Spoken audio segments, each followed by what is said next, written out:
You're a good person and you try not to judge people by their skin, their race, their religion, their gender orientation, and more. But oftentimes, trying to avoid judgment also means avoiding distinction, and that actually hurts your intimate relationships and lowers your ability to be empathetic to others. Today, I'm going to tell you why and how to change that. Hi, my name is Dr. Assael Romanelli, and this is The Potential State. And today, we're in Own Your Shit 37, Separate Judgment from Distinction. So judgment for me is a horizontal experience where there's an objective truth and I'm deciding what is better and what is worse. Almost like a moral. I'm also putting a moral judgment there. Okay, versus distinction, which is a horizontal experience when I'm distinguishing, I'm recognizing differences. Not that one is better than the other, but that this is different. This is chairs and this is a table. I'm distinguishing the differences between them. Okay? And what happens in Western society, we've kind of merged judgment with distinction, and both of them are together and we try to eliminate them.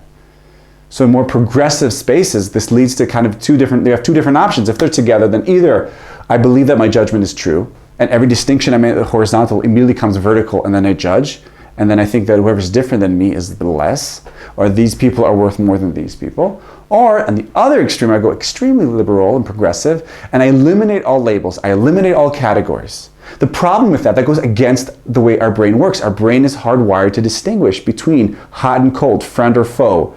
Is this a table or is this a chair? Are they going to go here or are they going to go there? That's how we're hardwired. So when we're trying to eliminate certain language from our distinctive language, from our vocabulary, what we're actually doing is we're minimizing our ability to recognize differences between people. And at the end of the day, everyone is different. And if we don't have language to describe that, or if it's not PC, or it's not acceptable to put people under categories, to distinguish people with labels and categories, not to judge them, but to distinguish, what happens is we end up just assuming that it's all because of their personality. So we become much more judgmental because everything now rests on their personality. It's not because they're visual or kinesthetic or they're matchers or mismatchers. These are all labels and categories. We're like, he's doing this because he's annoying or because he hates me. When actually, oftentimes, there's another explanation for their behavior. It's called the way they see the world. So actually, by reclaiming labels, reclaiming categories, reclaiming distinction, what we're going to happen is it's going to enable us to be more empathetic to the other, because now I can understand, okay, so he's visual and he's a mismatcher. That's how he or she's the world. He's an extrovert or she's an introvert. So now I can slowly put them, I put the labels not in order to judge them, but in order to better understand them. So in fact, I can judge their personality less and understand more how they see the world. And that actually helps us to become better prepared and be more aware in our intimate relationships. And when I allow myself not only to have it in my own mind, but to verbalize that, a few things happen. First of all, I can name it to tame it. I get it out of the way. Okay, he's an extrovert. Let's just put it out there. I can stop feeling shame, because a lot of times there's shame for being judgmental. Well, actually, that's how we work. It happens so fast. It happens so fast. So I can say it, I can get it out of the way.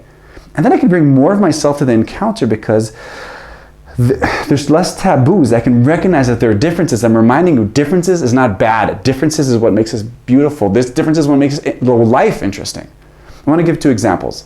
So one is a professional context where I was once I was facilitating a workshop in a program, and the first thing they said is, we're going to be a judgment-free zone and a label-free zone.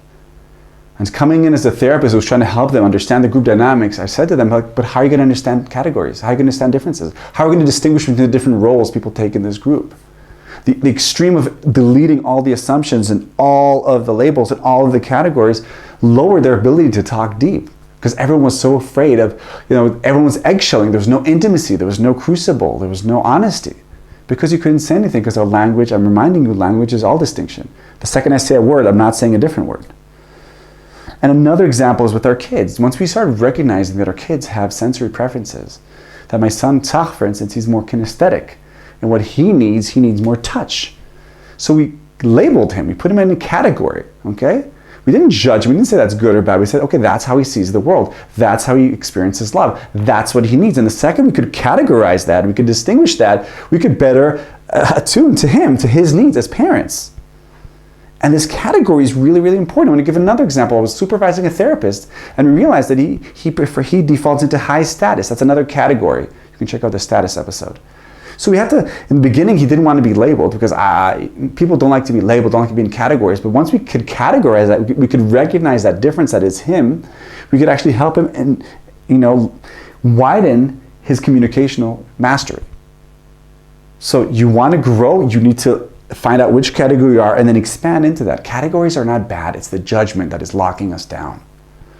So how can you do that?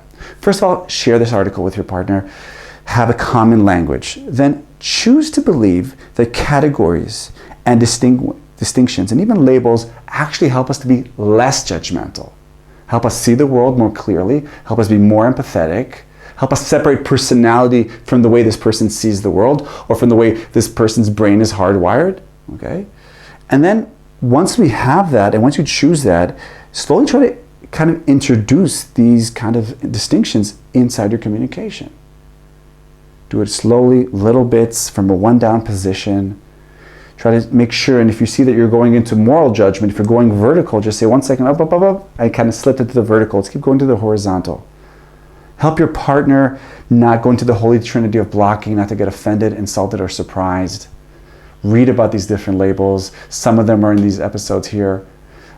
And then slowly what you'll see is that you'll feel more and more free. These categories, these labels, these distinctions will be less and less loaded. There'll be less shame and less eggshelling.